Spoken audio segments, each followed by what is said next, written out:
इमरान जी, जैसा कि मैं देख रहा हूँ कि यहाँ पर काफ़ी दिनों से लोगों ने धरना लगाया हुआ है, प्रदर्शन कर रहे हैं और पिछले कई सालों से ये समस्या जस की तस बनी हुई है। जी, समस्या का कोई समाधान नहीं है। जी। क्या कहना चाहेंगे सर आप इस बारे में? मैं बताता हूँ 2019 में ना दिसंबर में यहाँ अपने विनय प्रताप जी आए थे कमिश्नर साहब। वो बोले कि मुझे 1 डेढ़ साल का टाइम दे दो, मैं इसको कहीं और शिफ्ट कर दूँगा। हमें जब भी आता है ना कोई भी अफ़सर, आश्वासन देके चला जाता है, कोई कार्रवाई नहीं इसकी। सिर्फ़ आश्वासन, कोई सिर्फ़ समाधान नहीं। सिर्फ़ इस सरकार में कोई काम नहीं हो रहा है। जैसा आप बता रहे थे कि भेदभाव आपके साथ हुँ, हुँ। विशेष रूप से किया जा रहा है, तो किस प्रकार का भेदभाव? भेदभाव सबसे नंबर 1 वार्ड नंबर 5 में बना हुआ चेयरमैन साहब के वार्ड में पार्क, हुँ। उसमें जाके देखो और मेरा पार्क देखो, उसका बोर्ड भी लगा हुआ है, दीवारों पे पेंटिंग भी हो रही है, अंदर पानी भी है और बच्चों के लिए अलग झूलने का सामान बना हुआ है। मेरे यहाँ ऐसा कुछ नहीं है, ना चौकीदार है, ना सफाई वाले हैं, ना दीवारों पे पेंटिंग है, ना इस पार्क का भी नहीं पता कौन से वार्ड का क्या है नहीं।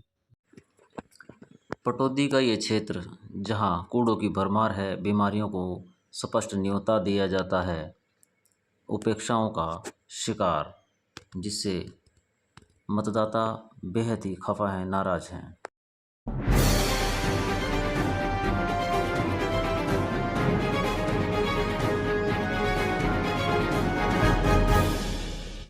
मैं जयप्रकाश मिश्रा, पूर्व मनोनीत पार्षद और हिंदू हित चिंतक के नाम से जाना जाता हूँ। तो आज आप लोग प्रदर्शन कर रहे हैं, यहाँ पर धरने पर बैठे हुए हैं। कितने दिनों से धरने पर बैठे हुए हैं? 5 दिन से। ये धरना क्यों रखा हुआ है? धरना ये बड़ी लंबी समस्या है यहाँ पर। प्रदूषण की समस्या है, पानी की समस्या है, धुएँ की समस्या है और हमको निकलने की समस्या है। ये जो लोकरा रोड बना है, उसके दोनों तरफ दीवार है, बीच में गंदा पानी भर जाता है। इतना गंदा पानी भर जाता है कि हम उधर से निकल नहीं सकते। क्षेत्र में पार्षद हैं, विधायक हैं, सांसद हैं, तमाम व्यवस्था हैं, विभाग हैं, डिपार्टमेंट हैं, तो वहाँ जाने की बजाय आप यहाँ धरने बैठे हैं। हम नगर पालिका में या यूँ कहें कि जो परिषद बना हुआ उसमें बहुत बार हुआ है। ये समस्या कोई एक दिन की नहीं है, कई सालों से हम इस पर लगे हुए हैं समाधान के लिए और सरकार हमारी सुन नहीं रही है, तो हम धरने पर बैठने को मजबूर हो गए। अब आज तक कोई सुना भी नहीं, कोई आया भी नहीं यहाँ तक। मांगे क्या हैं आप? हमारी मांगे हैं कि ये कूड़ेदान यहाँ से कूड़ा घर बंद किया जाए, यहाँ से प्रदूषण को मुक्ति मिले। सबसे बड़ी मांग है कि हमारे कूड़े घर के ठीक सामने दलित बस्ती है, मंदिर है, दुर्गा मंदिर है, रविदास मंदिर है, शिव मंदिर है, राधा स्वामी सत्संग ब्यास है। पूरे गांव की पानी की सप्लाई होती है, टैंक है यहाँ पानी का जिसका मुंह खुला हुआ है। और ये केवल कूड़ा घर नहीं है, यहाँ कुछ छोटे बड़े पशु भी मरे हुए यहाँ डाले जाते हैं। यहाँ कट्टी पशुओं के अवशेष भी यहाँ डाले जाते हैं और उसको कुत्ते और पक्षी लेकर इधर उधर घूमते हैं, मंदिरों में आकर के उगल जाते हैं, पानी के टैंक में चला जाता है। आज कोई कहीं से टोटी खोल करके देख जाए, उसमें पंख मिलेंगे, पशुओं के हड्डियाँ मिलेंगी। पानी इतना ख़राब हो गया है कि हमारी इस दलित बस्ती में कितने लोग टीबी के मरीज हो गए हैं, कितने लोगों की किडनी फेल हो गई है और इनकी व्यथा कथा सरकार में कोई सुनने वाला नहीं है। ना इनकी पहले कभी सुनी गई, ना इनकी आज सुनी गई। ये तो केवल वोट डालने की एक मशीन है, कोई आए बरगलाए वोट ले जाए। कि लोगों के दरवाजे के कूड़े हमारे दलित बस्ती में रहने वाले लोगों के दरवाजे पर, मंदिर के आंगन में क्यों डाला जाए? प्रशासनिक अधिकारियों को क्या कहना है? प्रशासनिक कोई आए नहीं। किसी आप लोग तो गए होगे। हम लोग गए, किसी के कानों पर जू नहीं रेंग रही है। किस के पास गए? किसके पास जाए? हम नगर पालिका में गए, एसडीएम साहब के पास गए, लिखित में दिया। क्या कहना चाहेंगे? यही कहना चाहेंगे कि यहाँ से कूड़ा डालना बंद किया जाए और इस समस्या का निदान मिल जाए जी हमें। ये जो समस्या है काफ़ी दिनों से चली आ रही है। पहले भी हमारे काफ़ी नगर पालिकाओं में एप्लीकेशनें दी हैं, यहाँ हमने कूड़ा डालने के लिए रोक दिया गया, हमने डालने नहीं दिया कूड़ा। पहले भी जब ये कहा गया कि हम मशीन लगाएंगे, प्रोसेसिंग करेंगे, खाद बनाएंगे और वो करेंगे। आज भी मशीन खड़ी है वहाँ, 2 दिन चली है और 6 महीने से वो बंद खड़ी है, ना कोई प्रोसेस हो रहा है ना कुछ हो रहा है। हाँ, उसका पेमेंट भी पूरा हो चुका है, ठेकेदार का सब हो चुका है, लेकिन मशीन यहीं खड़ी है, कोई उसका समस्या का समाधान नहीं हो रहा है। अब गर्मी आती है तो इसके अंदर आग लगती है। कर्मचारी तो ये कहते हैं गैस बन के स्वयं आग लगती है, लेकिन हमारी जो सोच है कर्मचारी शायद खुद लगाते हों। आए दिन कोई दिन ऐसा नहीं जाता जितनी फायर ब्रिगेड की गाड़ी नहीं बुलानी पड़ती हो, और जिस साइड की हवा होती है उस साइड आप बैठ नहीं सकते, इतना भारी पोल्यूशन, इतनी भारी बदबू। और ये दलित बस्ती है, उधर चारों तरफ बस्ती है, उसके डंप स्टेशन पे लेके जाएंगे आपको, देखना वहाँ चारों तरफ बस्तियां हैं, वाटर ट्रीटमेंट प्लांट है। ये तो सरासर अन्याय है। जिस हिसाब से ये कूड़ा यहाँ डाला जा रहा है और दलित बस्ती के आसपास ही डाला जा रहा है, यहाँ और कोई जगह नहीं है। ये तो हम जो सांसद हैं हमारे जरावता जी, इनको ध्यान देना चाहिए, क्योंकि इन्होंने ही इसको बना के उस सीट पे बैठाया गया था ताकि जो ना हमारी समस्या का हल करें, किंतु उसका ऊपर कोई गौर नहीं दिया जा रहा है। मैं जरावता साहब से कहूँगा कि जो पटौदी की जो ये समस्या है दलित बस्तियों की, ये कूड़ेवाड़ी, इसको जल्दी से जल्दी समाधान किया जाए और ना कि इसके अलावा हमने कोई नया कदम उठाना पड़े। तो इसलिए ज़्यादा यही होगा कि ज़्यादा से ज़्यादा गवर्नमेंट को भी और ये सरकार को ये चीज़ देखनी चाहिए, जो हमारे समाज के प्रति और जो ये गलत भावनाएं जो होती है, ये कूड़ा वहाँ डालते नहीं तो जगह तो और भी होती है एरिया के अंदर, वहाँ भी डाल सकते हैं, किंतु ये गलत है। और उनको इसलिए वोट दे के विधायक नहीं बनाया था कि अपने एसी में जाके सोएंगे, वो जनता के बीच में रहे, जनता के सामने रहे और उनकी समस्या का हल करना पड़ेगा, जब ही उस पद के लायक है, अन्यथा अपना इस्तीफा दे और घर बैठे। मैं मोहित पटौदी, बहुजन समाज पार्टी बीएसपी अध्यक्ष जी, पटौदी विधानसभा से। समस्या ये काफ़ी दिनों से है, जिसके बारे में हमने कई बार नगरपालिका, जब तक नगरपालिका थी तब तक नगरपालिका में हमने कई बार एप्लीकेशन और गाड़ियों को रोका है यहाँ पे, लेकिन वे आश्वासन देते हैं।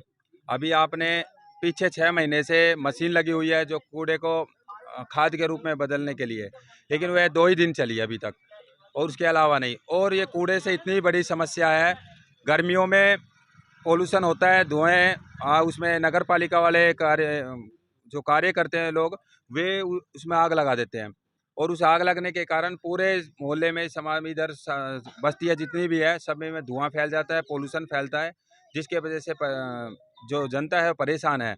और सर्दियों में उसमें बदबू होती है बारिश से या और वे अन्य कारणों से, और कई तरह की बीमारियां फैली हुई, टीबी जैसी तक की बीमारियां जो मोहल्ले समाज के लोग हैं उनमें हो चुकी है, फैल चुकी है। और जो विधायक है उनके कानों तक, जूं तक नहीं हो रही और चल रही, उनके कोई असर नहीं हो रहा। उसके बाद अगर समस्या का हमारा 2 दिन में समाधान नहीं होगा, हम रोड जाम करेंगे, विधायक या खटारा सरकार का इनका पुतला जलाया जाएगा। ये सरकार ही खटारा है। आज हम पहुंचे हैं जिला गुड़गांव के पटौदी क्षेत्र में, और ये रोड है लोकरा गांव की तरफ जाने वाला, जो पटौदी से लोकरा की तरफ जाता है। मेरे पीछे आप लोग देख रहे हैं ये कूड़े का ढेर। जी हाँ, ये कूड़े का ढेर भी है, और यहाँ पर जो है पानी की टंकी भी देख सकते हैं। यहाँ पानी की सप्लाई लोगों तक पहुँचती है। ये पीने का पानी है। ये पीने का पानी शुद्ध लोगों तक नहीं पहुँच पाता है। हमारे साथ में बहुत सारे जो स्थानीय लोग हैं, पूर्व पार्षद भी हैं, तमाम लोग हैं, इनकी समस्या है, ये बता रहे हैं अपनी समस्या। आइए इनसे बात करते हैं। नमस्कार जी। नमस्कार। ये अपने पटौदी विधानसभा के जो विधायक है जरावता जी, वो खासकर इस चीज़ को ध्यान दें और इसको जल्दी से जल्दी इसका समाधान करवाएं। क्या कहेंगे आप? जहाँ पर हम खड़े हैं यहाँ पर जी सीवर भी छोड़े हैं, सीवर का कनेक्शन नहीं कर रखा है, इनको गंदा पानी आके यहाँ खड़ा हो जाता है, लोग बाग निकल नहीं सकते। ये कूड़े पूरे शहर ने खराब कर रखा है कि लोगों के लिए। दलित बस्ती है, आप ये देख लो, सारी बस्ती के बीच में पानी की टंकी है, पानी पीने के लिए बिल्कुल खराब पानी है जी। सब लोग बाग टोल से पानी भर के लाते हैं, ये अपने मोल लाते हैं पानी। हमारे साथ में दलितों के युवा नेता भी मौजूद हैं। आइए बात करते हैं युवा नेता मोहित जी से। तो मोहित जी, क्या लगता है आपको कि दलित बस्तियों को ही क्यों चुना जाता है?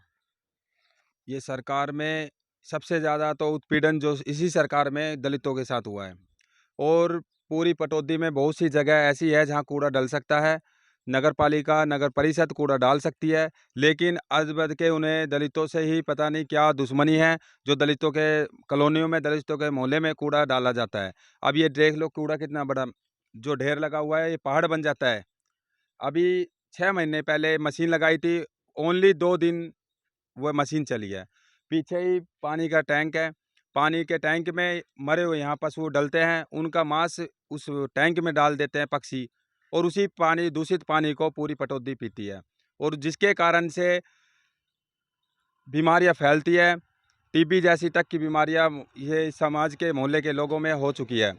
और उसका पहले भी उन्होंने आश्वासन, नगर पालिका ने आश्वासन दिया था कि भाई ये 2 महीने में यहाँ से कूड़ा हट जाएगा, लेकिन अभी तक उस पर कोई सुनवाई नहीं हुई। कहीं केंद्र सरकार में भी भाजपा है और प्रदेश में भी भाजपा है। उसके बावजूद दलितों का उत्थान करने के लिए किसी के कान में जू नहीं रेंग रही है, ये कहना है स्थानीय लोगों का। यहाँ के लोगों का ये मानना है कि जो पीने का पानी आता है इतना दूषित आता है कि तमाम लोग, हर दूसरा तीसरा आदमी बीमार है। किसी को टाइफाइड है, किसी को पीलिया है, किसी को टीबी रोग तक है। लेकिन समाधान के नाम पर इनके पास शून्य है, इनके पास कोई जवाब नहीं है, कोई समाधान नहीं है। होगा नगर परिषद बनने के बावजूद भी आज इस क्षेत्र का कोई विकास नहीं है, कोई सुनने वाला नहीं है, कोई ध्यान देने वाला नहीं है। फार्मूला फेल हो चुका है यहाँ परिषद का। जैसा कि युवा नेता कह भी रहे हैं कि हमारे जो विधायक हैं उनका विकास करने का दावा और विकास करने का दावा भी है, और लोगों का उत्थान करने का जो दावा है वो पूरी तरीके से विफल हो चुका है, पूरी तरीके से फेल हो चुका है। यहाँ पर लोग खट्टर सरकार को खटारा सरकार बोलने पर विवश हो रहे हैं। क्यों बोल रहे हैं, आइए एक बार फिर से हम बात करते हैं पंकज जी से। वो बार-बार खट्टर सरकार को खटारा सरकार क्यों कहते हैं? क्यों कहते हैं सर आप? सर ये खट्टर सरकार खटारा है, इसका नाम ही खुद ही खटारा है। कोई भी काम ये करते हैं, आप किसी को भी ले लो, हमेशा अधम्य काम छोड़ देते हैं। ये खटारा जब तक यहाँ से नहीं जाएगी, जब तक ये खटारा ये कूड़े का समाधान नहीं करेगा। हमें 2 दिन के इनको टाइम दिया है, 2 दिन में अगर इसका समाधान नहीं हुआ तो ये खट्टर सरकार और ये जरावता विधायक अपने कानों का डीबला खोल ले और समझ ले, 2 दिन के बाद यहाँ धरना प्रदर्शन पूरी पटौदी जाम होगी। या तो ये कूड़ा हटा दिया जाए, और नहीं तो खट्टर सरकार अपनी 2024 में अपना बोरी बिस्तर बांध ले। खट्टर सरकार को सरेआम चुनौती दी जा रही है कि जो मतदाता हैं अब उसकी सत्ता छीनने को बेबस हो चुके हैं, विवश हो चुके हैं। तो बहुत ज़्यादा समय नहीं बीतेगा, 2 दिन का समय दे दिया है, सिर्फ 2 दिन का समय दिया है। ये कूड़े के ढेर को हटा लिया जाए, यहाँ की जो समस्या है उसको पूरी तरीके से सही सुधार लिया जाए, अन्यथा परिणाम आपको स्वयं भुगतना पड़ेगा। ये विधायक जी आप भी सुन रहे हैं, जरा इस पर विशेष तौर पे गौर कीजिएगा, क्योंकि हर क्षेत्र में आपने जा करके हाथ जोड़ करके आपने कहा था, हाथ जोड़ के कहा था हमें मतदान कीजिए। कहीं ऐसा तो नहीं कहा था कि हमें मतदान कीजिए, ऐसा तो नहीं बोला था आपने? और लोग गलत समझ बैठे हो कि हमें मतदान दीजिए। लोगों ने आपको मतदान कर दिया, लेकिन लोगों को मतदान नहीं करना था, क्योंकि आप तो बोल कर आ रहे थे, उनके पाँव पड़ के बोल रहे थे, हाथ जोड़ के बोल रहे थे, सर पे हाथ रखवा के बोल रहे थे हमें मतदान कीजिए। क्या इसीलिए चेतावनी दे रहे थे कि आप हमें मतदान कीजिए? ये समस्या, ये जो क्षेत्र की समस्या है, ये जनता ऐसा समझने लगी कि आप बोल रहे थे कि मतदान कीजिए। ये बात अगर कह रहे थे तो फिर बात कुछ और है। अब की बार लोगों ने मन बना लिया है, मतदाता ने मन बना लिया है कि पूरी तरीके से जड़ से उखाड़ करके फेंक दी जाएगी उन सब की सत्ता जो जनता की नहीं सुन रही है। तो अगर आप ये कह रहे थे कि हमें मतदान कीजिए, तो इसका तुरंत समाधान कीजिए। हमारे चैनल के साथ बने रहने के लिए आप हमें सब्सक्राइब कीजिए, लाइक कीजिए, शेयर कीजिए।